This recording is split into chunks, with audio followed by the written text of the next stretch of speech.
It begins their second series of the day.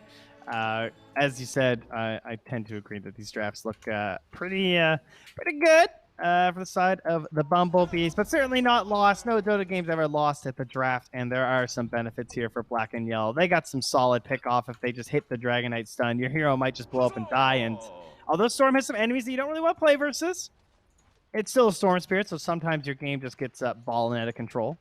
For sure, and a lot of Dota, sometimes it just comes down to the laning stage. You can have a complete outdraft, but if someone, like if a lane that you expect to win goes wrong, all of a sudden you'll end up like in a severe draft disadvantage.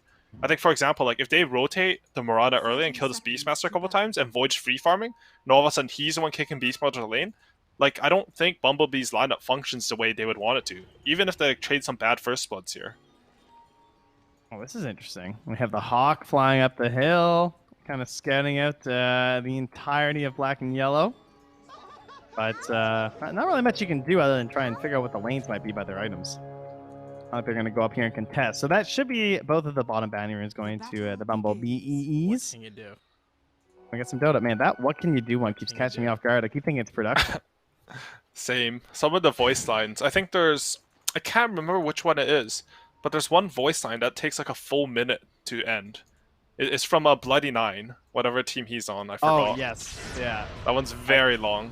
I think it's like it's like I don't think they're bad. I'm just saying that I think a full team of myself would be pretty good. It's something like that. It's really long and low effort, which makes it really good. Yeah, that's true. It's like some Skywrath Mage level shenanigans happening there. I like this from the Bumblebees. They've put their melee and support, range support and core pairings together. So instead of putting like a Beastmaster Nyx top, which might make Beast a bit more vulnerable to being harassed, they paired it with a Winter Wyvern. And same at bottom, like Nyx pairs better with Razor because you have a stun than I think Winter Wyvern does. I think we talked about this during like the DPC or something because it was happening a lot where people weren't switching. And now when I'm watching the Major and ESL 1 Summer, I feel like I'm seeing the switch a lot more often. So it seems like teams are kind of adapting to this idea of does it really matter which lane my 5 or my 4 is in? Not really, right? It's just about like how things get started in the first few waves. For sure. And I think it was like a concept that started a lot because of Stout Shields. Like sometimes you just wanted the tanky melee hero. Oh, bottom lane. Go for kill here. Oh yeah, hit the arrow and that's it. I'll clean one up for Flea off to the start that he needs is that roaming Mirana. And we can sort of see, right? Like, if you expect your Razor lane to win against the DK lane, and your draft is built around that, and all of a sudden they're killing you, suddenly your read on the game is wrong. Like, it's going to change. Yeah, because you often make, like trades and essentially negotiations during the draft with, like, okay, well, if we do this, like, sure, maybe that switch is going to make us lose this lane, but then we're going to win the other too. Exactly, yeah. Yeah, you drop one of those, and you got yourselves a big problem. It's Z-Freak gonna get in there to stack the small camp while also blocking the hard camp. Nicely done. So helping to balance things out here, and they can shove this out whenever they want now. As he is going for the early point in the mana burn to ruin Flea's life. I will say though, at top lane, I think Beastmaster is playing this lane extremely well right now. His coordination with Mood, they've sort of prevented any pulls, and he's just completely got into equilibrium. He denied a full wave of creeps outside of EXP, and as a result, he's level 3 and Void's only level 2. That is brutal. Yeah, and still, like, the supports are the same, so it's just a clear big win right now for King RD as he continues to harass with the boar. Damson is just trying to figure out what to do up here now. Yeah, and this matchup's just... Honestly, if the Beastmaster has a good start, it's almost unplayable for Faceless Void. I think he sort of made a mistake with his item. You're supposed to go Orb of Venom and try to all-in the boars, but it's not that good with Ancient Apparition. Like, if you have a CM or something, you can keep killing those boars, but A doesn't offer any help in that regard. And as we saw Houston pointing out there, we also had the block on the Ancients. So it's at least something going Black and Yellow's way, as Moo tried to use that space to go back and get the double stack on with the Ancients in the hard camp, but was only able to do the hard camp there since the Ancients aren't spawning. And didn't have a sentry available to clear that up either, so they're not going to be there at the 4-minute mark. Yeah, and even if he had a sentry, that's a really cute sentry placement from the Black and Yellow side. You have to Quelling Blade a tree in there, and then you sort of place it in fog. So that one's really hard to D-ward. Yeah, I definitely, for the Ancients especially, I always appreciate just the like sentry in the middle, you know, and just like guarantee that I'm going to find this thing. But yeah, you won't find this one because it's just in fog. You need to know about it and bring your courier or like eat a tree. Yeah, or like fly or something. Yeah, true. But he doesn't have it available. Yeah, look at Moo here. He's trying dude, to find he went it. for the double. Well, he knows at least. It was pinged out. That was Ryoya pinging it. So Ryoya actually knows about this spot. Moose is trying to find it. Yeah, there we go. The flight in. Meanwhile, all right, this is harassable. We're good. Oh, and the bottom lane though. Yes, and they almost got themselves a kill, but he will escape. The lone killer of this game, also sitting on 8 last hits. Nice support, stealing some gold. I love that. Definitely just his arrows, I'm sure. Necessary last hits for a position 4 player. Oh, mid lane, that's getting really low. A couple of good side blades. That was a bit scary for him there. Yeah, TA is very frightening in that regard. Sometimes you just get outplayed like crazy. Oh, Jubei. Oh, he's in here. Now what does he do? Is he gonna? He doesn't want to drop it. Nah, we don't care about kills. It's fine. This is more important. He needs to get the body block in. Oh, Moot's just not even gonna bother. Oh, he goes for the flight over. He was trying to get some sort of double play action there, but no. Now they've both body blocked the camps again. They're never gonna get ancients for this Templar Assassin. And meanwhile, I guess the Nyx died. Less important. The support really battle over the wards and control of this ancients, like, legitimately is more. Like, I'm not even trolling with this. Oh, it's I know, legitimately more important than the pick off. I mean, killing the Nyx is nice, but if you can shut down the Templar Assassin, like, this is something you can do to change how the lineup looks. With that being said, like, the TA is doing quite well mid. I think this matchup is supposed to actually be even or slightly Storm favor for the first bit, so I think Ryoya's outplaying him a little bit there. TA does eventually outfarm with the Ancients, but yeah, good play by the TA. Exactly, yeah. If the lane had gone as expected, there's no Ancients, maybe Storm could have come online a lot earlier. Yeah, I mean, you pick TA with the assumption that you're going to be farming those Ancients. Yeah, the zip right in. So this is what Storm's going to do. The lane's not going well. Make the rotation. Golden Brace will delay it for a bit. I don't think it's going to grant King RD any kills before he dies. In fact, it won't. S jumps forward again. Just going to go for the TP, but the damage, oh, it's just enough. And that Remnant popping. Black and Yellow. What can you do? Yeah. Black and Yellow are straight up outplaying Bumblebees in lane. Like, that rotation to top, you have a Catapult, you have 6 on Beastmaster, and they make it very lazily, right? Like, they don't bring any additional heroes. Nyx doesn't come up there, they don't TP a mid or anything. I mean, you have TA, but still. And the enemy mid just TPs and gets a double kill. This is huge for S, because, as we said, like, he was sort of behind mid, but now he, like, gives so much to his team that even though he has to AFK farm to catch up, like, he's happy doing it. And his team's happy. Yeah, and it's kind of crazy that, you know, they're up 4-0. They blocked off the small camp, the Templar Assassin. They stopped a bunch of the Ancients from happening, and another stack, and they're still leading in gold right now. Yeah, and I think a lot of that is, despite them getting 2 kills on the Nyx, like, we can look at the CS differential on bottom lane, right? Like, it's 40 to 17, and they're going on 0 as well. Yeah, just going to put them in the grave a bit further. Oh, but wait! The stun early. Good read there from Zero. We'll TP back to the tower, in fact. Has the Soaring and a Tangle, and is a Dragonite with 3 points in the Dragon Blood, so good choice not heading all the way home. A good read on the situation by Zero there. I think perhaps a little bit early on the stun out from Zfreak, but jumping Zfreak now? Yeah, not going to find a stun there to save himself. Back to that Carapace level 1, not even back from the attempted kill on the Dragonite, so down we go there. Oh, there it is. That's the line. It was very long. And I'm really impressed with how Black and Yellow are playing this early game.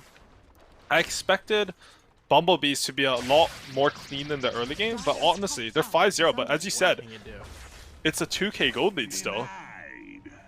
Reminds me a lot of game 1 with the Cut versus Undying, where we were expecting the Undying to just kind of roll over, and suddenly it's the Cut who were up in kills, and like they took the first tower, but then things sort of stalled out a bit due to a lack of like tower push and ability to force objectives. Storm TP to bottom. Oh yeah, I mean that's one keep things going in your favor. Let it roll. Get another kill here, and there is an urn as well on Flea, so some more value. Oh, he's gonna throw the charge. All right, that was just unnecessary. You could have 3 charges now, Flea. Come on. Was he at 2 before that, or he was he at 2, 1? Yeah. Okay, so yeah, that's a. I always see that like a lot, even at the top level, and I always wonder, like, you know, I guess you got to get the damage numbers sometimes. Yeah, that's what it is. It's all about the stats. I mean, the worst feeling is probably just like one guy got away, you know? And that was Yeah. it. It's like me at the grocery store. I check the eggs every damn time. And you know what? I found 2 cracked eggs in like, I don't know, 15 years of buying my own groceries. But I still have to check every time. I'm not coming home with another cracked egg. Yeah, if you come home with a cracked egg, it feels miserable. And It you can really see, does. eventually the lineup does kick in. Like, King RD, he's still King RD, right? He didn't change his name to Mr. King Ao, or? I don't know. I go with Okay, anyways, Mr. Beastmaster player, he has an eventual pressure on top lane because Void cannot sustain in that lane against him at all. So he's gonna take that tower, he's gonna sort of play in the top lane, and he's just gonna, this Beastmaster is just gonna be really fat this game. He almost has Medallion Helm. Why do you think we don't see this hero more often, considering he can still do this exact task that Beastmaster's always been known for, of like occupying this whole territory? So when Beastmaster's at his strongest, he can do this task regardless of the counter picks against him because of the item that must not be named, you know, the forbidden removed one. Yes, true. But That now was a good since point. Necrobuck has been removed, it's not quite the same. Like, you can actually stop this sort of play a lot easier. Rotate the mid. We saw like Storm rotate on the first wagon. If they had focused their attention on it, they could have kept on doing it because there's no Necrobuck. Right, and instead he's forcing this helm, which is going to come out a little bit later. Yeah, and exactly. It is not the same as because of a zip away to safety. There is a TP from the Void. Maybe not exactly where Yamson wants to be at the moment. Can't get a punish or anything, and we'll just go back to hitting some creeps. Honestly, Yamson is the same net worth as Beastmaster, though. I'm really impressed with that because I feel like, especially considering the start to the lane where King RD was able to deny a wave, like that lane should have been harder for Faceless Void. You can sort of see the dividends paying from that rotation from Ask where they got that double kill. Like, Void is the one who benefited from that move. Yeah, now, I mean, they can kind of play things a bit passively for Black and Yellow. There's no like huge rush on them to necessarily like make big moves or anything. So I just wonder when we'll actually see Yamson like utilize this chrono. I guess probably defensively holding towers. Yeah, I think to hold the mid tower, I think if he uses it in a move, as you mentioned, like they're just gonna go take your mid tower, and you don't want that. You'd rather like use it defensively so that you can like defend your tower and then make the aggressive move once the enemy heroes are dead, sort of deal. Keep up your farm. Well, the real dream, too, is that you defend while just threatening with this Chrono, too. Because then, you know, it's obviously... We pop Chrono, and they have a Dragonite and a Beastmaster. So they're just going to run this tower again. Oh, yeah. Nice Chrono in there. They're going to go for the secondary target onto the Wyvern, ensure the save's not there. Great play from Esk. They have the damage thanks to A to ensure that Beastmaster's still dead. Esk, in a little bit deep, but they don't have the control to keep him locked down. And they want to keep this pressure up. They don't just want to, like, instantly abandon this whole situation because... we all know what's coming. They're going to come and just, like, face roll this mid tower with all their Radiant heroes in a minute. Honestly, just such clean execution from Dire. As like, in that fight, you called it, but Storm, he jumps Wyvern in the cast animation of Code Embrace. He was only level 5, so he didn't have Curse, but if that Beastmaster gets Code Embrace, they're going to be able to turn it around with the Razor Travels TPN. Instead, like, man, it's 7-0. Still, I haven't seen many games like this, you know? Like, 2k gold lead, but you're down by 7 kills, and you have no kills at all. That's like weird, right? Yeah, it just feels bad considering I really think they're playing well. And like, I can't believe it's this bad and they were still blocking off Ancients and stuff in the earliest acceleration of this Templar Assassin. Yeah, it feels wrong to me.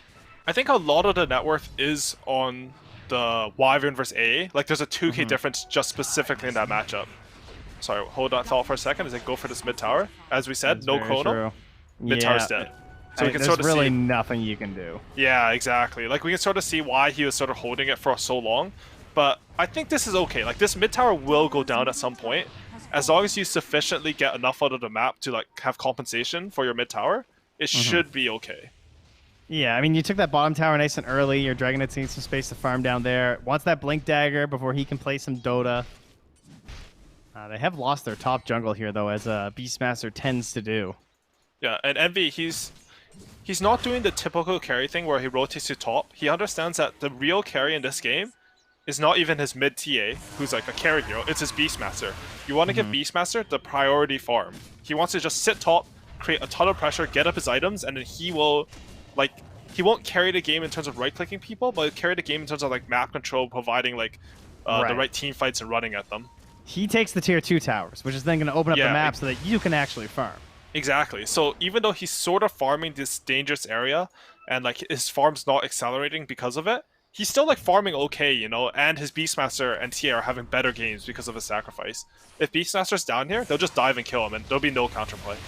Envy now knows there's a Mirana up here. They saw them coming down with wards, so playing very safe here. And expect that ward to get de-warded in the near future, I would guess, if they were paying attention there. Yeah, look at top lane. Like, there's so much pressure. It's casual pressure. Like, if you spend TPs to react to this, you instantly give up the bottom portion of the map because now you can't have a hero on the bottom side. But Beastmaster, he's just pushing in with Aura, Boars, and a Helm creep. It doesn't feel good to do anything about this, but it feels bad to leave it as well. There's like no good options. And as we can see, as a result from that pressure, the gold lead's increasing, despite there not being any kills. Yeah, and that speaks to what you mentioned about like picking this instead of the Brood, because if they respond, he can just go somewhere else. he's not locked into this like webbed area or something. Yeah, for sure. And I don't know the player preferences, but I think Beastmaster probably has just as more synergy, because if you pick Brood, like I didn't think about it at all during the draft, but you just have no lockdown on any core, and if like it feel a bit awkward to play your lineup. Well, at this point, with the pressure they're getting in the top lane, there's soon to be a tower and soon to be some threat on the Roche as well. I'm sure they'd would love to knock this down on the earlier end. They can pretty much do it whenever they want with Max Inner Beast and a Medallion. And there's soon going to be a Deso, so of course then Roche will be melting if they ever knock down this tower. So almost time for Black and Yellow to perhaps think about another play with this Chrono and see if they can slow down Roya. At this point, the Chrono might actually be for the Roche. Oh man, he just waited there outside of the vision. That could have been dangerous. And Mu actually already has a Holy Locket. He's really farmed on this 5-position AA. A full 2k gold ahead of Jubei on the black and yellow side. And they still have an Obs in the area by the outpost. Was not de-warded in this frenzy of sentries thrown down by Jubei. He's bringing out 3 more. He's like, I have got to find this ward. Yeah. The Holy Locket feels a bit weird though, right? Like you're against Ancient Apparition, you're like doubling down on the healing. I would have liked to see just a Glimmer Cape. You just Code Embrace Glimmer whoever gets Chronosphere. I think that would have worked a lot better. I mean, the build-up's definitely nice for the Locket. I don't disagree that is true. with that aspect. Yeah, that's a good point. But, I mean, Glimmer feels pretty good, too. I guess you can only Ice Blast realistically, like, 1 or 2 targets, so there's still some benefit out there, and, yeah, Ice Blast is a pretty slow spell, too, so sometimes you can just get your heals off before it lands, like with Mech and Holy Locket specifically. So maybe there's some idea behind it. It's just, it's a bit autopilot-y to me, you know? Like, you see Holy Locket, such a good item, you're just, okay, I'm just gonna buy this every game. It's like, okay, maybe don't buy it versus Vessel and AA, or like deprioritize it a little bit. Oh, Esk up here, put his face out there, kind of knows there's heroes around as they're de-warding. Going for the Sanj and Kaya first item here. And Nyx Assassin going to sneak in, covered under the center he knows about. Is he going for the damage or just the stun? Oh, he wanted the damage. And he'll back away. Moonlight Shadow in. They have a sentry and Obs down here, so they'll see anyone coming through. Arrow's going to miss, hit some creeps. They get the curse onto S. They have the follow-up stuns. They got the damage. He's gone. No Storm, but same thing. King RD does get the roll before he falls. Now the Chronosphere's in the back. Hits the target down Mu. He has that Cold Embrace, and he's going to Cold Embrace himself, of course. There's no curse to really worry about, but still taking a lot of the focus on this Wyvern, so I'm sure he's very happy about that, because now he's still alive. He also has to commit another jump just to get the kill. Puts him on a spree, but now that's just a bounty for the rest of the bees to perhaps claim. He will jump out. They can't find him in the dark. Oh, a trap does notify them of his location, but the chase will be a bit too far. So we have a double core takedown for a 1 core and 1 support. A winning formula, I would say, for the Bumblebees. They keep pressure on the tower. For sure, and they are going to get a tier 2 for it as well. Yamsun sort of had to move over from his happy position in the bottom lane to come for this fight. And in contrast, Eternal Envy with his Boots of Travel, now to finish BKB, is able to like move around the map. Anytime you have heroes TPing around the map a lot, it always favors the team with the Boots of Travels, because, I mean, it's lower cooldown, you don't have to pay anything. So even though the fight is like sort of even, like they got an extra core kill, it's like actually a lot better for Bumblebee than what the normal fight shows.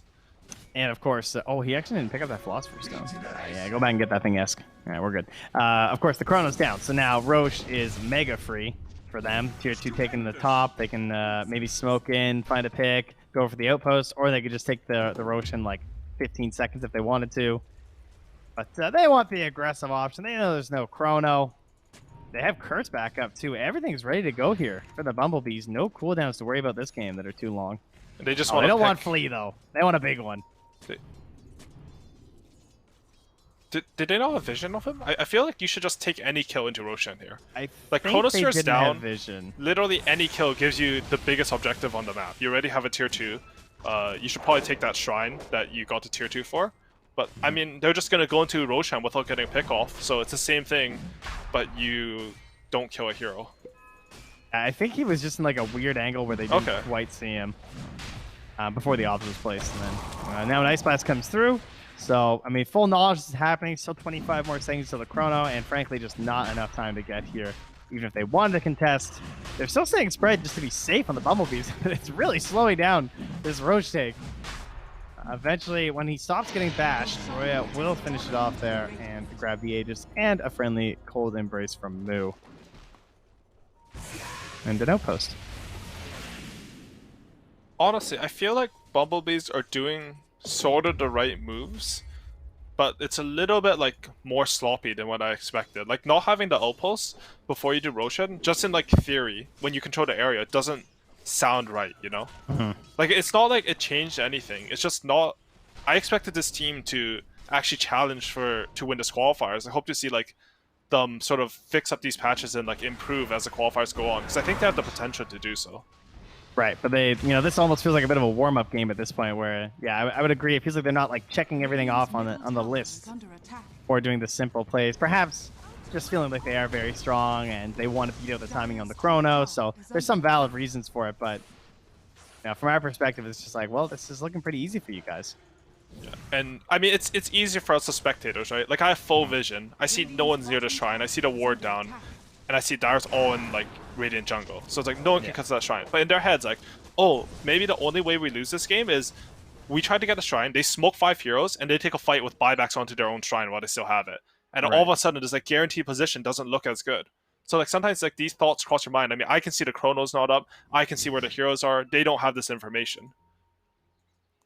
Well, I see. Unfortunately, someone had some lag, and right now, Flea's in trouble with Z-Freak running in. So we got 1.4 seconds on this, and we have a Impale max level here from the next assassin.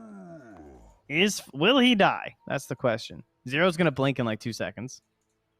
I think with this pause, it'd be very hard for him to die. He's probably gonna. I mean, he's invis, and they don't see him for now. I think as well.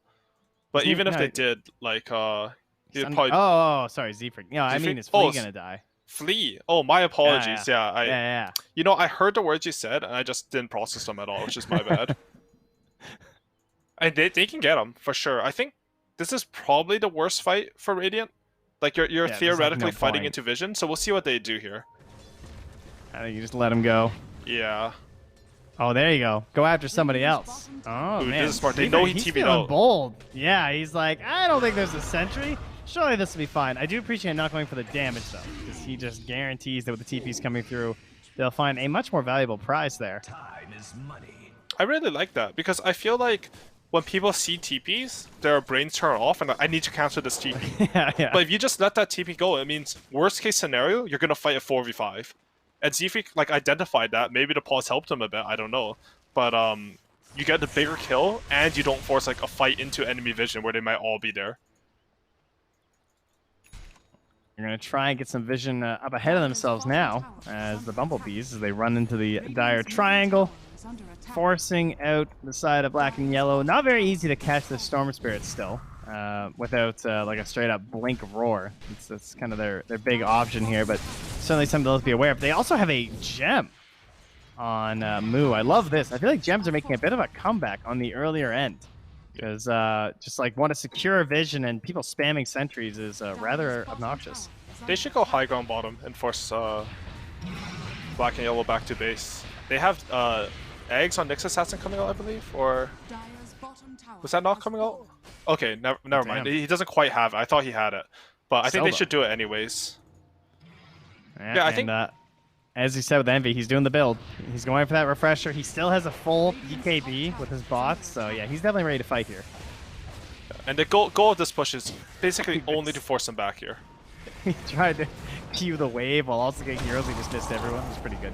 But they have the Chrono in the front while they take down the Aegis at the same time. Defensive roar at this point as it's mid-Chrono. Trying to save move, get him out of there. He gets the curse, but has a cold embrace directly next to Yamsun. The long-range stun doesn't connect quite in time on the Yamsun, but he jumps right back into trouble. The Breathe Fire actually takes in Roy on that second life, so Envy on the way out gets stunned by the Dragon Tail. They want follow-up kills here. Now King RD, he's next on the list. Uh-oh. Bumblebees, have you gone a bit too far? Moonlight Shadow, they're trying to surround the rest of them. Yet they actually let the Beastmaster escape for a moment. Oh, they see the priority, the higher priority. They got the gem. Now they can instantly de-ward. That's a huge swing. And I gotta say, I think Black and Yellow's team fighting concepts are just like how they're talking about these fights, or maybe it's individual decisions, is just on a higher level than Bumblebees is. We saw in that fight, like Storm, he zips past to create chaos, so to try to jump that Winter Wyvern. They use Chrono and Winter Wyvern. He doesn't commit more on Winter Wyvern. He knows that TA is respawning and instantly zips back and secures a kill on a top net worth Radiant hero. TA had Aegis, but she got AA Cold Feet and Force Staffed in. Who had the Force Staff? Yeah, Flea manages to make this big play with Mirana. Forces the team into a bad position, so now Radiant heroes all run up forward to try to help her, and Yamsun manages to Chrono the backline. That was a really well executed fight. Yeah, I was actually trying to figure that out because I was like, they don't have any like mobility movers, right? Because like she just was in there deep, but that explains it. The Force Staff was the big one there from Flea, so very well done. And now, again, they're trying to get this punishment on the lack of Chrono. Jumping forward here, I mean, King RD has the blink, he has the roar, but it's Flea who gets in the way. They will commit the roar, just to actually blow up Flea, but Yamsun comes with the time dilation, has a jump, and of course the chase is limited, and they have reclaimed their gem. So Moo, very happy to have that back. This is owned by Flea. I don't know how that works. I think when you pick it up, it becomes owned by you, so that you get the... Wait, what? They recovered it, and it says owned by Flea. I have no idea. I just spoke completely out of my ass there. No, I think you're right, though, because it definitely didn't use... Oh, no, they have a gem in the base.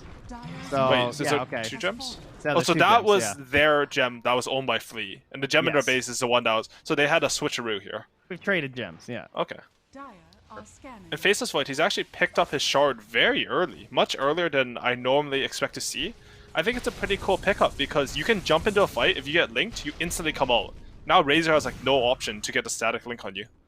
I didn't think about this so recently, but it buffs time dilation a lot because it makes it so you can just do a time dilation, like a perfect time dilation essentially in a fight. Because you can just jump to the point in the middle of everyone, time dilation, and then jump back. Yeah, that's a good point. And you don't have to, like, risky commit. It's such a strong spell now, right? Because it can disable blinks for... I mean, he only has 2 points in it because Voids are opting to go for stats after. But even just 9 seconds, that's 12 seconds where Beastmaster can't use his Blink Dagger.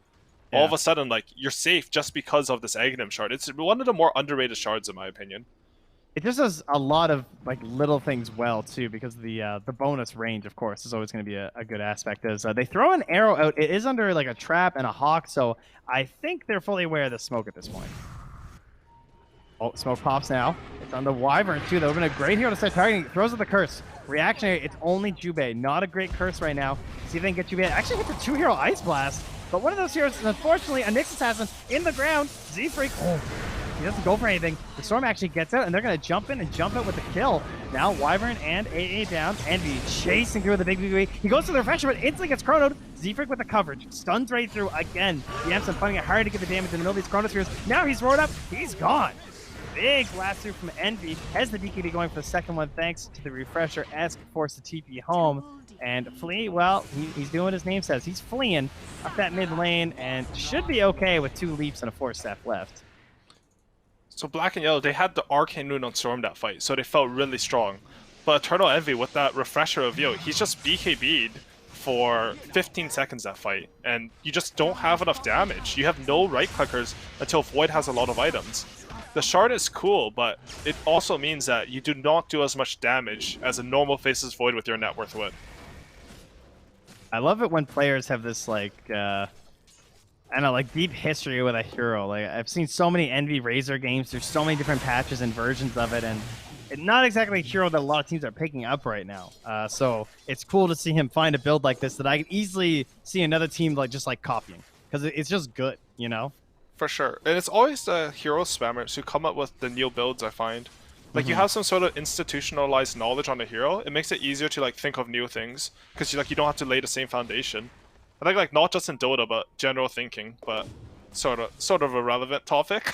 Just something I was thinking about.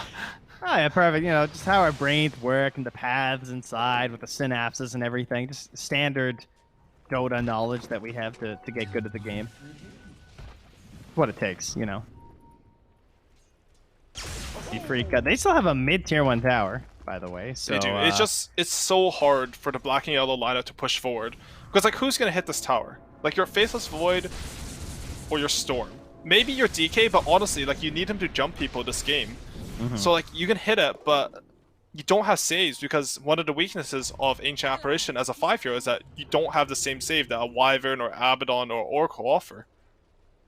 And he's got the damage, and now they're gonna pop. I think they were smoked. Oh, maybe it was just a Moonlight. Never mind. So they're not entirely sure what's happening right now.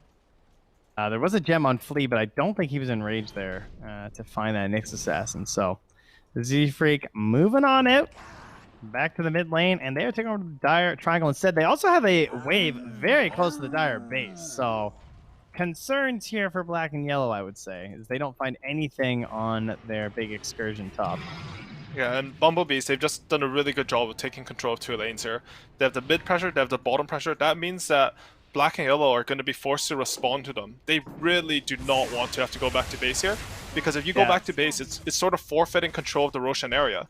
And it's 8 seconds away right now, by the way, and you guys can't see the timer. There's a TA trap and a Hawk in there to guarantee vision of it. You have double vision. Oh, and there's the roar right in mid. Yeah, they don't like it, though. I think he got the leap off before. Yeah, he did. So he was a bit further out. Fast reflexes from Flea there. Very crucial, because if they start the fight there with Mirana dying, I think that looks really good for Bumblebees. Oh, and look how Yamsun's playing this instantly, just as time walking in. Just wants to put a body up there. They're going to find Envy. They don't want to let him get anything off here. He's gone, and he does not have buyback. And he's very far away. Oh, Yamsun, he's playing this so confidently right now. Jumping into them, and they're in the pit. No Envy. Z-Freak, of course, does have the Burrow, so something that's very good at delaying the game. Oh, this Arcane Rune, Uriah, he jumps for it. Maybe not the best time to hop on in like that. Pops the BKB. Yamsun forced back, but it's Faceless Void. Jubei almost got one shot by a Sideblade there. Really good decision making. I think a lot of pubs would have committed Chronosphere on TA there, but it would be the wrong choice. You're fighting into the BKB. They reset like this, you have a fight with no BKB at all. Exactly. This is really good decision making from the black and yellow side. Unfortunately, though, they know they're not Roshan because of the Hawks. And they know they're being chased right now. That means they should have a defensive coverage, but there's no BKB. Oh, the Chrono! He can't get the Cold Embrace. Oh, he actually does get the Cold Embrace in time, but there isn't a curse at the very least. So move, beat target down, gets stunned, does fall, gonna drop that gem. Now onto Z-Freak, the Breeze Fire. They finish him off. 4 heroes dead. Now, at the same time as Envy, he's still not back. This is happening so fast. And despite that Hawk guaranteeing that the Roche wasn't happening, they still fall victim to the aggression of black and yellow. That was so well played. I feel like the play from black and yellow is just better, like in the team fights, in anything, conceptually, than the side of Bumblebees. Like Bumblebees, they've had a map advantage all game.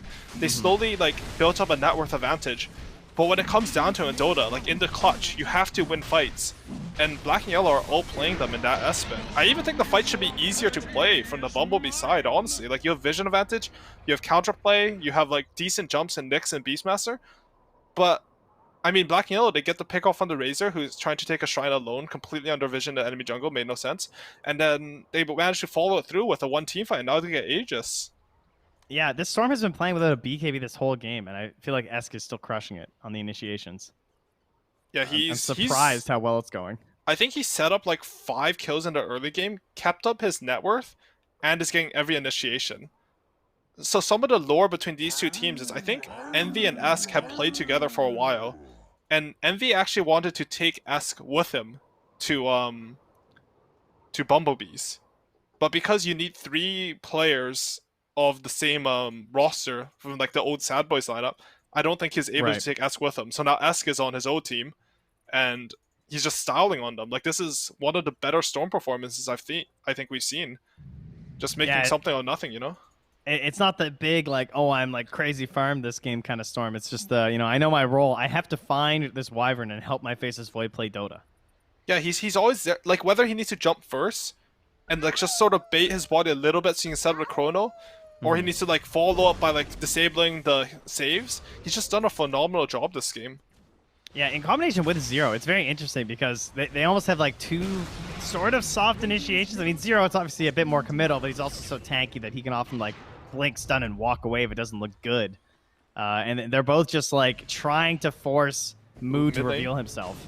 Yeah, he uses the fireball, trying to push that out. They're gonna go for the roar. Again, no save. That well, the only save they have is a force staff. Jubei just kind of suicides in there. Was trying to feign some confidence or something with that force staff. That was a save your buddy syndrome right there. Like you see 5 heroes on your offlane DK who has no real items to survive, and you're just like, I'll save you, and you just feed a bonus skill. Yeah, I guess he clearly didn't think the entire squad was coming. Well, a couple heroes dead, and oh, Envy's got the spider legs too, eh? Yeah, Aeon Disc spider legs. Refresher Aeon Disc. He just needs eggs now, right? Yeah, theoretically, he shouldn't die in the fights. He can sort of frontline for his team. I guess this was sort of the missing piece of the puzzle. They have initiation, but they didn't have a hero who could really frontline, because you don't have that with Beastmaster. And, you know, you would with Wyvern, making anyone into that frontline, but you're against AA, and Black and Yellow have just been playing the fight so well. I mean, he's going through the motions now as well on Envy, trying to decide what he wants to build. That's a Helm of the Overlord. Yeah, I was just gonna say, like, did you click Beastmaster? This is my first time seeing this item in like the year it's come out, by the way. Oh, this item's so sick, though. What does it do? Oh, look, they're saving the golem. Let's go. Is that the best one? That and the fireball. Okay. I think is another common one, because you can just like plant it in a lane. Okay. Yeah, you can also use the accuracy aura, depending on the game, right? Yeah, that sounds terrible. Yeah, you can. Mu goes for the curse. So there's a setup play. Into the link. Envy getting the big damage. Just BKB. Where's the chrono? Oh, God, they're so pumped up here. All right, Yamson's sitting here. He's saying, I got it. I'm ready. I'll let it rip. Don't think I won't. Now he jumps back. Away and back in. 3 heroes inside the chrono. Yamson's getting low. Forced to pop a cheese, I believe. There's the damage is flying through Varela. He almost gets Jubei. He gets to the tree line in time, so he'll survive. King already in the middle of things. Dropping pretty low. Another jump up. Jump back from Yamson. Doesn't know where he wants to go. He knows that Esk wants out of here, though. Trying to burn the Aegis so he can get back into the fight with the extra mana, but he's just getting stunned up and chain controlled by Z-Freak. They won't even kill him. Have some mercy on this Storm. Meanwhile, Raya also held in place. The big stun from Zero. It's a triple kill now for Esk. And you know what? He says, fine, don't take my Aegis. I guess we're just going to win the fight anyway. And now we're going high ground with it. Yeah, I feel like Bumblebees have like no concept of how they want to fight though. Like they spent all their single target spells, like Curse, double Razor Link, double BKB, trying to kill an Aegis.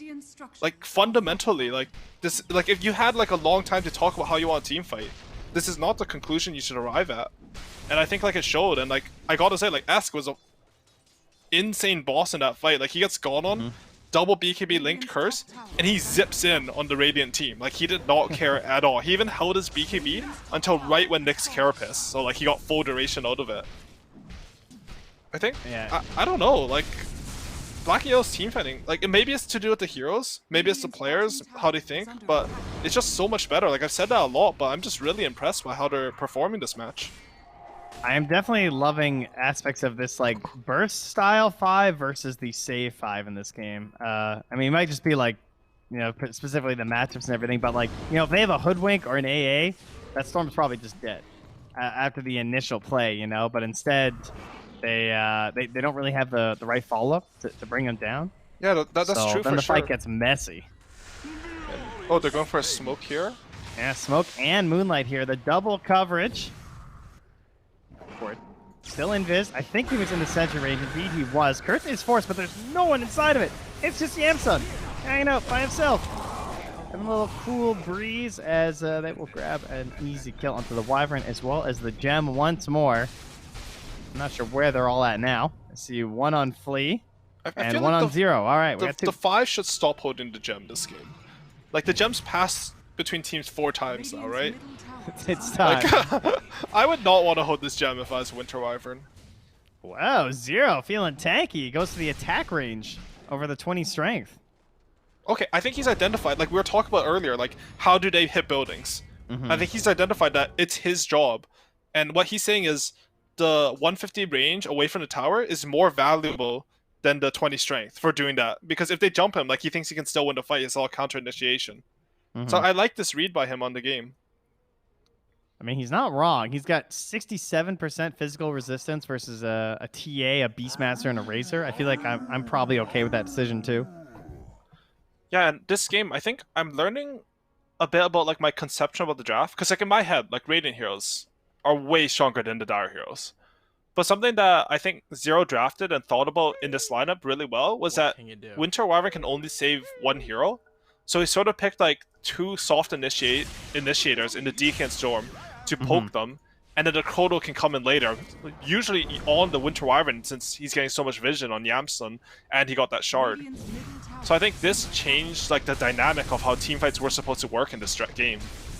Yeah, and it functions in 2 ways too, because not only does it help for the saves, but it's also like the punishment on the Winter's Curse. They're often like fairly spread because of the way they play the team fights. Like he's either gonna curse basically a Chrono, which obviously there won't be any allies around to do anything. That's essentially just a saving metric, or you know he's gonna curse a DK who's like jumped on top of somebody. But the odds of getting like the Storm and the DK in the same curse, I feel, are pretty low. I don't think we've seen a single 2-hero curse this game. I think it's only been single solo with nothing around, or sometimes with creeps. They have not looked, you know, fight defining. That is for sure. Well, we're finally back. This is just the 14th pro purchase of the Helm of the Overlord. 8 of them have Beastmaster, and 6 in China. So China's more heavily into it than us. 8 have been Beastmaster. Who else is buying the Helm? Probably Lycan. Oh yeah, true. Some late game Lycans. I'll buy one my next game. All right, cool. Just for these guys? Yeah. Yeah. All right, nice. Maybe on Shadow Fiend or something? No, like on Crystal Maiden. Oh, okay. Something more sensible. Yeah. I mean, I don't know why you're saying random stuff. I'm serious here, you know? You're just making stuff up. Well, I mean, you get, what, plus 250 attack speed? Like, yeah, it's get really some good. auras going. No, it makes a lot of sense. Tactical stuff that we like to discuss here. As, they are not interested on the side of Black BL. They're like, you know what? Have our Ancients. Why would I run high ground and you guys give you a good fight? Why don't you come into our high ground and we'll see how things go. And they want some neutral items here, though. 38 minutes. We're going to pick some up. We got the Spell Prism. That sounds kind of nice, but Envy already has a Spider Leg, so doesn't really want to give those up, unfortunately. Double Halberd to go with his items, too. What an annoying hero build this Razor has. Or item build, rather. Yeah, he's definitely trying to tank it up. AA has an Aeon Disc now, which I think removes a lot of the win condition from Bumblebee's side. I'm sort of curious, because like when you have these downtimes, you're just sort of pushing out side lanes, you're sort of jostling for position. Oftentimes, the majority of your communications is about how they want to fight. So like, I mean, like I only cast games now, right? Like I'm not on a real team. Like so. Wait, what? No, Arkosh doesn't count. So like I don't have the same I hope they're not read listening. on communication. No, they can hear. I would say it to their face. Like I don't have the same read on comms. Oh, storm jumping. Oh well, the comms right now are jump this Wyvern, take it down, make her fight easily. And this is pop, but then comes the Ice Blast. So move, cold embracing, surviving at the moment here. Didn't get the debuff, so all good by the looks of it. Now Yamsun, though, in a bit of trouble, has to jump back. Gets the time dilation, holding the back. Envy coming through. They've lost the storm. They don't want to engage here, so now it's time to escape. They have one more force set from Flea. Arrow as well. Not going to hit it. Saving Arrow a bit hard to execute. Envy, you got the speed, but I don't think you're fast enough. Passive can't get you there. And the rest will escape. So, nice job there from the Bumblebees as, man, Rhea just completely cleaned up that storm in the middle of that roar. So I think that fight sort of showed what they've been talking about. It's when Storm jumps my Winter Wyvern, roar him and kill him. And I think like protecting your backline is like fundamentally good team fighting. So like I'm pretty happy to see that they've arrived at that conclusion. It felt like a lot before they're trying to jump onto the Dire's lineup and their backline has just been super exposed. It also feels like some of the harder moments for the Bumblebees have been on offense in this game too, like where they went for these like big like solo curses and stuff. Whereas maybe now with like the Nyx Assassin and just even the Helmet Dominator, I guess, like, playing aggressive with the buffs can be a bit difficult, but if you're just jumping into this team, you've got all this stuff just kind of sitting there, and man, he has quite the army going up top here. Got himself the Slam and the Dragon Ball. These guys are just going to constantly push this lane in. I completely forgot that they buffed it so you could take 2 creeps with the Helm of the Overlord. I'm glad I watched this game because I would have only taken 1. Yeah, Crystal Maiden would have been very sad. Yeah, when I bought on Crystal Maiden, it would not as high potential as it would now. Or Aghanim's on this Roshan, that's huge for Eternal Envy. One of the best items on Razor. I really hope he takes it. Yeah, not the TA. Alright, good. He's going to grab it. Especially because you have the refresher, right? So, yeah, the value, it's all there. Alright, this is completely irrelevant, but I played a pub yesterday, Mm-hmm. and I got refresher and a refresher shard from Roshan, and I killed their tier 4s and throne in like 10 seconds. Like, it does a lot of damage, and if it can do damage to a building, like, you can do that much to 2 or 3 targets in a fight as well. I'm just wishing that the Storm Surge thing worked when a tower attacked you. The what? Like, you know how the Storm Surge, like, you activate and you get attacked or whatever? We need some Centaur action there. Ooh, yeah, that'd be really good. I don't think he needs the big buffs, though. We're good. Alright, well, they're sending in the scouting army of the Ancients first off. I love how the Dragon still has the AA's buff on it because he stacked it. Oh, there okay. you go. So if you kill it, do you get bonus gold from it? I don't think so. Jump onto Void? We'll never know. Yeah, they're going to set off from the Nyx Assassin, lurking in wait here. Can they get the damage in time? No, there's the jump out. S heading to the back line, trying to sow a little bit of chaos back here, and there we go. On to Roya, they have the Chrono as well as the Ice Blast, and then jump on the move. Now back into Roya, but the curse comes out. It's S. Again, it's solo. He's going to get back. Zero being chased by Envy, though. Needs some assistance. They're just bailing. S stays on the high ground. They don't have the stun, so he'll escape. Everyone's still alive. And that's going to be everything spent at this point. So many an ulti thrown out in this one, but most importantly, the Chrono's down. The Bumblebees have less to worry about. 8 ultimates on cooldown, 0 heroes dead, as we expected. I guess just good kiting and disengaging from the teams. I mean, the thing with these lineups is it's not easy to burst down targets. Like, no, it used to be, but now that you have like the Chrono to come in as a reliable save, like the Void's just so tanky. Like, they spent a lot on that Faceless Void, but sort of a clutch Lotus Orb coming out from 0, stunning the Beastmaster, meant that they did not have enough damage to take him down. Yeah, we're getting some Aeon Discs sprinkled in here, and oh, Yamsun, I love this. He's going for the big plays. He's thinking about buying himself a refresher, and I hope he's going to hide that, too, because... I mean, we know that Bumblebees are very keen to punish the Chrono. They've made that very clear this game, so they might get caught. I mean, ironically, it might be Z-Freak who gets caught, of course, at one of the most legendary hidden refresher plays of all time on Enigma. Yeah, no, that's a good purchase, too. I think refresher in general is one of the items that's a bit undervalued right now. I don't think it's really shown its true potential on Razor this game, but I think generally, like, I've seen this item more and more in my pubs, and it's having like higher value than you would normally think from the item. Yeah, I think for me it started on Doom, where I started to see it a little bit more often because of like the BKB and the ultimate. It just makes sense, but I think the problem on other heroes, especially like a Faceless Void, is that it is just like so all or nothing. Because like, you can either win the game or it was like the worst purchase ever, because the passive abilities of it aren't going to be amazing. It puts the game in your hands, which for a lot of Dota players is a very scary thought, because we love to blame our teammates. That is true. I do want the pain and suffering to be on my teammates, not myself. I think one of the reasons why Refresher has gotten so good is because BKB got changed to 6 seconds, right? So when you refresh your BKB, you get 12 seconds instead of 10 previously. It's a big change. Very true. And Faceless Void doesn't have a BKB, so that completely doesn't apply. He's actually changed from the Refresher to the Nullifier, which honestly makes a lot more sense. Why Refresher to kill an Inner Disc when you can just Nullify and kill him? Yeah. Can't dispel Cold Embrace, for anyone wondering, but we got Aeon Discs, so jump through those on the supports as well as Envy. It's so weird seeing Beastmaster with his creep army like this. Like, there's just 2 Ancients walking around with you. It used to happen with Chen, but because like this item's Ooh. never in the game. I'd never get the chance to see this. Oh, Envy finished off a Hex. So they've really identified, like, if Storm jumps in, this guy needs to die. Like, everything we can have, Hex, whatever, kill him first. And Ask, he's saving up for that egg. Them's 300 gold away from having both the eggs and buyback. I can't tell if I love or hate that Envy has his bots in his backpack right now. That's where his build's at. This is a guy that values detection, you know? He's like, I am not losing this game because someone didn't have dust out. Yeah, for sure. Against a Moran ulti, it becomes stronger and stronger because most cores don't have the slots to carry detection. Well, speaking of which, that Moonlight Shadow's going now. Trying to find the perfect angle for the jump. On the hand of Black and Yellow, they see a lot. They have a sentry down. They see the fact that they're pushing in that mid lane. They want to grab that sentry when they can.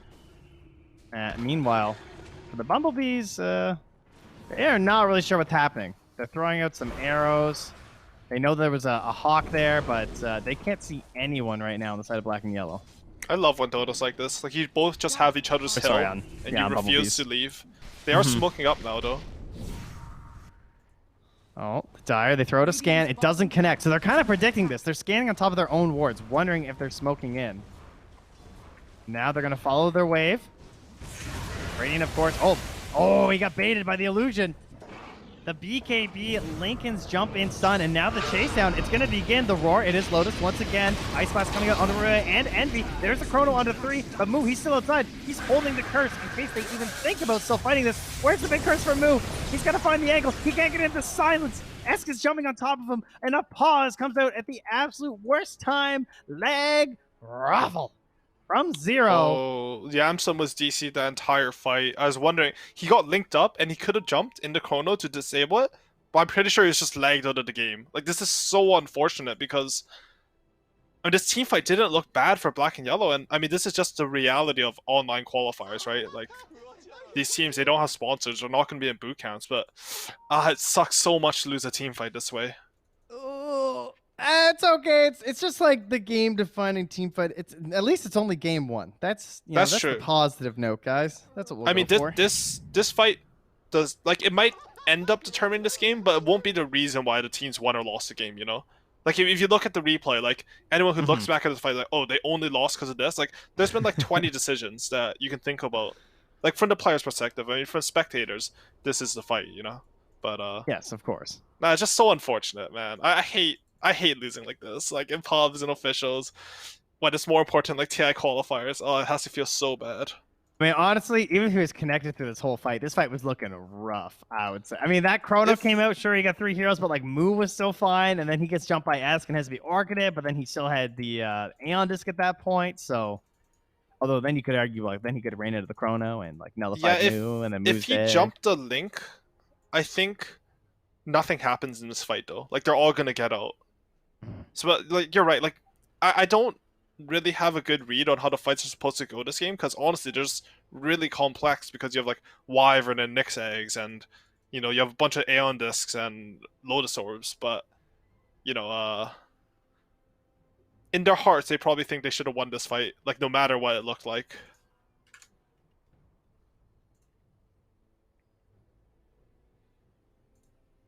Well. It's 47 minutes now, and Wireface's voice back. Never mind. Let's stay focused here on this potential fight. All right, so what's our play now? I guess what's left in the tank? Curse was thrown out. Still have a Vendetta. Nice. I found 1 green diamond still up and available. That's about it. All right, they're just ready to go here. So we'll just try and figure out exactly where everyone stands. Void's dead. All right, that's a good starting point. They're gonna have a TP out from the storm. It looks like the call is just bail. Jubei is no cares. He just dies in the tree line knowing that his life was forfeit. And in the end, they only lose 2. So, not the best, obviously, but also not the worst here for Black and Yellow. Oh, top lane, though. They're chaining their plays. Yeah, looks like he should be okay. He's a storm. He's fine, right? Now, meanwhile, good Orchid there. As Zero tries to get a follow-up and see if they can turn that around in the first place. Now it's Zero who's dead. Oh, after the escape in the bottom lane, he drops the gem. Maybe not spotted here by the Radiant, so a courier could come out and snag that one as they'll be able to keep one on the side of Black and Yellow. But the Bumble bEEs have stung quite hard, and they didn't die even, or quite yet. I guess we'll find out. If they're true bumblebees now, they'll just all die, because you know that's a sad life that they lead. Moo does find the gem on the side, and they're gonna take themselves some racks, and the power of the Aghanims surging forward as you described, conquering some towers. The army has come as well. Here comes the Thunder High. Can I see the buff thrown out here? Oh, nope, there's a zip in. The Aghanims with the pull. Now looking for some follow-up plays. The buyback from the Faceless Void. He jumps in. He's still stunned up. Remember, he has no BKB. He's trying to survive through as much of this as he can. The Link is there. He's back, but that is some damage now for Envy, about 100. And Zero forced again to pop his BKB while the rest of the Radiant just runs away.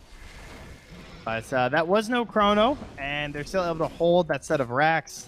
And the potential roast spawn will be known in about 5 seconds. And just a really fast play from the Radiant team. They TP'd all their heroes up in the shrine. They identified the map state where they have top lane pushing in.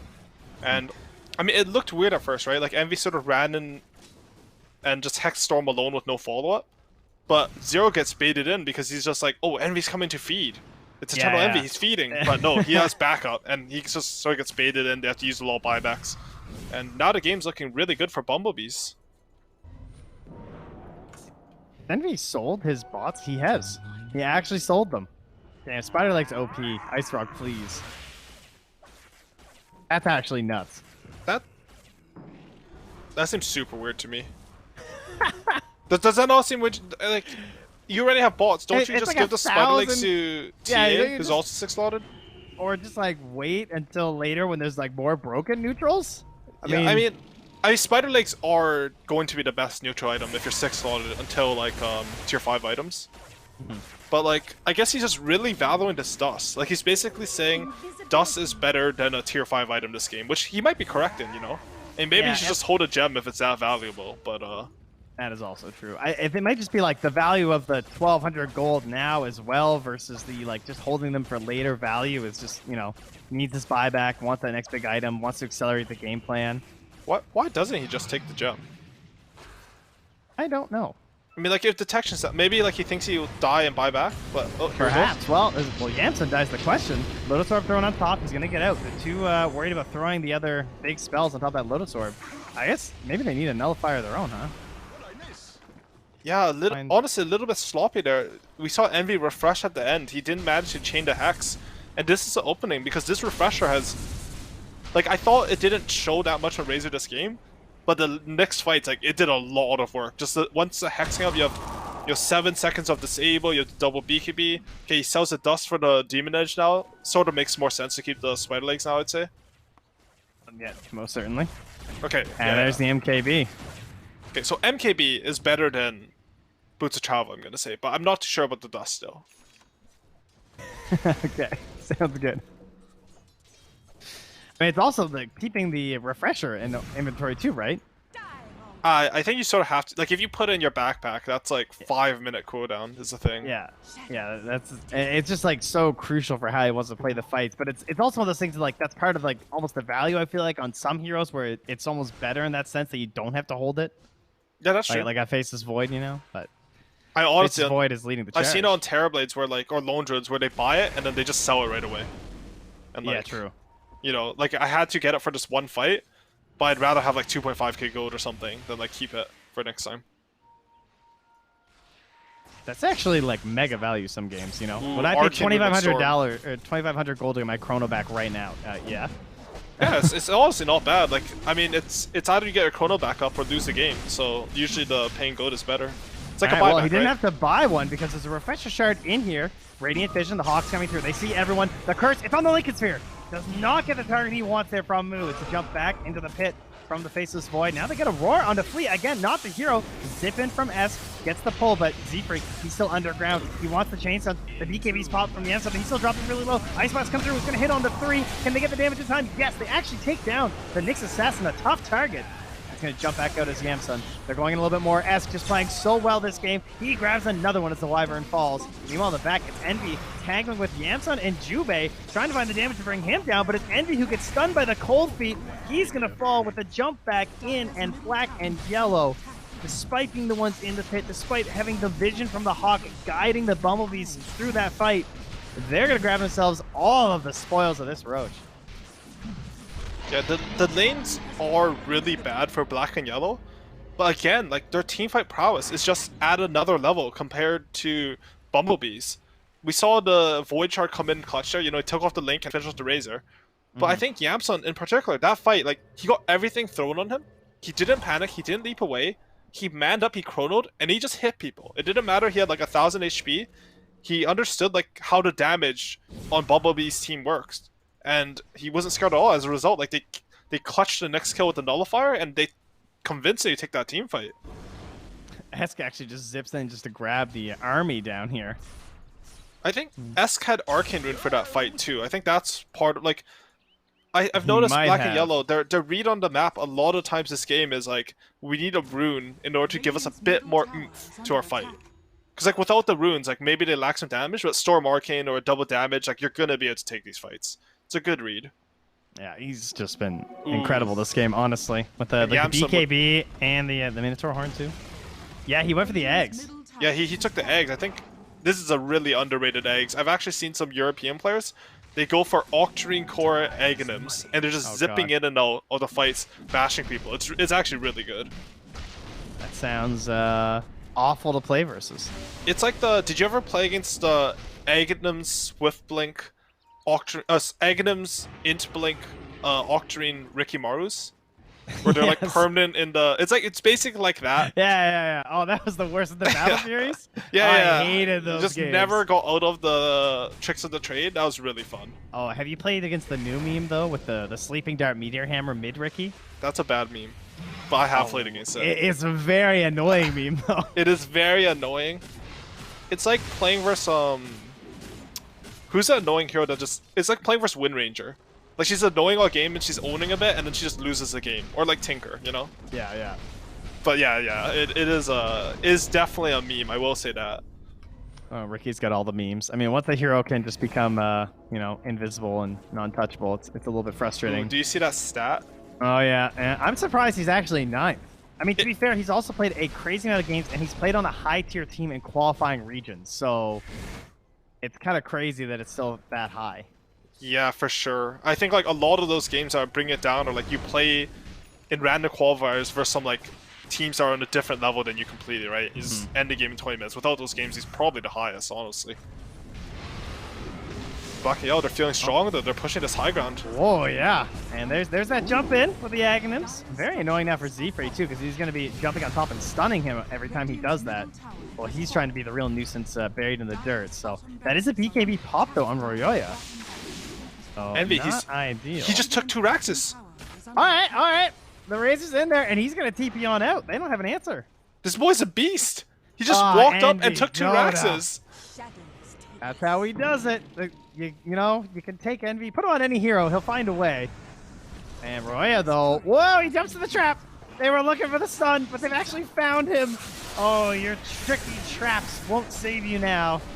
Roya will fall for 100 seconds. Buyback 90 gold. Okay, he actually is going to tick into that, so he'll be fine. There's like 8 traps there's 11 traps on the map, Trent. But he chose the one on the other side of the enemy heroes. God, I love NA Dota. This is so good. That's how we go. Hey, he wanted the Regoose. You know, he was going to come back in. Yeah, actually, I don't know what he wanted. I'm not even going to speculate. Honestly, I think it was a misclick. Like, but now Yamsun, he feels really strong. TA's dead. The enemy team has no damage. Envy, despite taking that Rax, one thing he sacrificed for it is that he used his Refresher Orb. Yeah. I think they should keep going here. Like, maybe they can set up on Envy with the Dragonite, but I don't see why they're so scared. Like, just hit the Rax. Yeah, the fact that he lost that timing on the TP is kind of scary, too. I mean, Jubei called this out so long ago that he was up here, and I kind of expect Jubei to now, like, get some vision on these side lanes so that they can catch Envy doing this, because he's going to have to do this a bit more, but how does he continue to do it without the bots? Does he rebuy bots? Is there a chance? He might rebuy bots. He doesn't have a TB score right now because he's used to playing with bots all game. He has to bring himself another couple. He's probably mad about that. Yeah, and Jubei, you see, he's placed both these cliff wards. But I like what you said, where like you place a lane wards to detect them. Yeah. Yo, I think Nimson should be okay. Stunned up here. I mean, he's got Aegis for 12 seconds. Okay, there's actually a timing here. You know, Envy's counting it. They're gonna wait it out and get him. Yamsun? One more stun from Z-Freak. Check the clock. Oh, that stun doesn't hit. That could have been a bit spicy, but he'll get back. Oh, but he got hit by the Splinter Blast, so he lost the regen. What almost messed with Radiant's plan there is that he picked up the Aegis 2 seconds after Roshan died. Oh, so yeah, Aegis true. expires 5 minutes after when you pick it up. It's not 5 minutes from when Roshan dies. So his expired at like 2:58 until Roshan potential spawn. I think that would have been super crazy. Like they jumped him right at the time and bursted him, and they're like, "Why is he still coming back alive?" Big brain plays. Yo, I'm pretty sure Envy is gonna get smoked and go for these Raxes. They're gonna get Mega Creeps this game at some point. They're gonna do something. We Yeah, might see 100% Mega Creeps agree. versus Mega Creeps. Now the question is, can he do it through backdoor? Yes. Think so? With this Yes. build? I mean, he doesn't have AC. Usually you have AC when you do this. But I know Razor refresher with the left talent at 20 can definitely go through backdoor. He took the attack speed. Like he didn't go for the 1 extra eye of storm talent, and his right clicks actually do a lot to the buildings too. Yeah, that's true. He is in KB, so. A lot. They do mediocre supplemental damage to the tier 4s. Oh, the Winner's Curse might have gone for it. There's the Roar. That Lincoln's had just run out. Now it's popped back on top. Esk in the middle of it. Gets a pull off. It's only the Wyvern, but that's the target that he wants. BKB's thrown down on Envy and Roya as Envy tries to keep the front line going. Driving back. Oh, he's out. He's in. Yes, it still connects onto 2. Despite just really going for Envy, but it looks of it now. Esk, he's going to jump over into Roya. Dragon Knight's coming through as well. Wants to follow up Sun outside of this Chrono. But the arrow, the curse as well. Everything flying through this Chronosphere, and it's enough to save Roya. Gets him to TP back to his trap in the base, but Yamsa... Oh no! He died! He had the Ice Blast on top! He died in the well! Oh, it wasn't enough save, and they're all alive on black and yellow. Ooh. Oh, meanwhile, the refresher shard coming in clutch. He has nullifier and he just double chronos Envy and kills him. He knows that Envy committed his refresher, so even if he buys back, he won't be able to come back into this fight. And now he's a graphical bug too, so he looks really good while he hits these towers. It's going to be a perma stunned. That happens to the best of us, you know. Wow, no respect from this guy. I would say he'll get fixed when he dies, but I'm not sure he's going to fall down this game.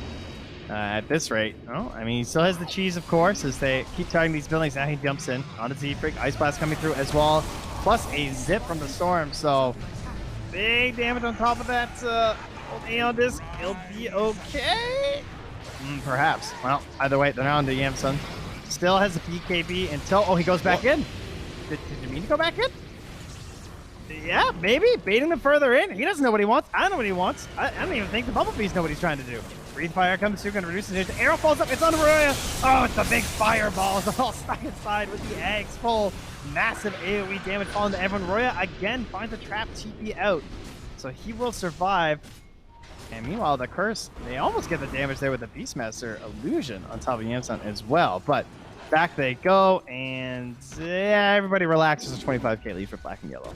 Let's get some neutrals. So Void didn't kill his support Miranda there because he had 200 damage sucked from him by Razor. So he still fought with the Razor, like, and they baited out the curse, you know, because he knew it somewhere. He probably didn't know. It was probably just a thing that happened. But he knew that he would not kill his support. So that was cool. Oh, 60 minutes. Wait, dude, they found it. They found the Necronomicon. The lost item. That's what they need. It's on the wrong team. I know. They got it on the wrong team. All right, they're going to get the mirror shield. All right, what is the item? We need a Giant's Ring for Envy, obviously, so we can just sit inside the base just for and the they can't memes? stop them. Like... Yeah, the memes. Bring it back. I think... I don't know enough about tier 5 items to say what they want. Same. Like, I want Pirate Hat. That's the one I always want. Because I think if it hits 60 minutes, like in a game like this, you want the net worth. Your heroes can also scale. Maybe Stygian would be good for the Radiant. Ooh, Stygian on Envy, hat. so he can... Oh, he just got it. He can backdoor, right? Oh, with the shit. Stygian. Yeah. Ooh. That sounds pretty good. Why are Envy games always like this? This is always like this. It's so great. I love it. For his bots. It's like, why? Oh, they got Force Boots. Oh, come on. They should get Force Boots to the next, so he can dispel the time dilation off himself. True. They're going He Envy here? needs it. Yeah, BKB. And there's the link, though, but it was Lotus, so it's not doing anything. Another Chrono on top. Aeon Disc is popped. Nullifier's there as well. Arrow comes through, but the BKB pops first. So Envy still living, trying to walk away from this Winter's Curse. There's the heal. Then Brace is there to try and keep him going in this fight. The damage on the Z-Freak, he's going to fall. They're looking at the damage on the Envy. He's gone. That's 2 full minutes and a tip as well, just to help him out, because they're saying this game is done. King RD, seeing if he has different ideas. Try to find the kill on the Juve, but he's going to get 4-staffed out. They turn, they burn, and he's going to go down. They're just marching towards the throne. They want to end it. Choo-choo, says S. They're trying to put themselves in the next game. There's a curse in 50 seconds. There's some blink daggers, and there's a very annoying Faceless Void just slowing them all down by their throne. Ice Blast in. Oh, yeah, just tap, set it up. Androya not going to find a tricky TP this time. GG is called as the throne explodes, and black and yellow, what a masterfully crafted team fight they had both at the end and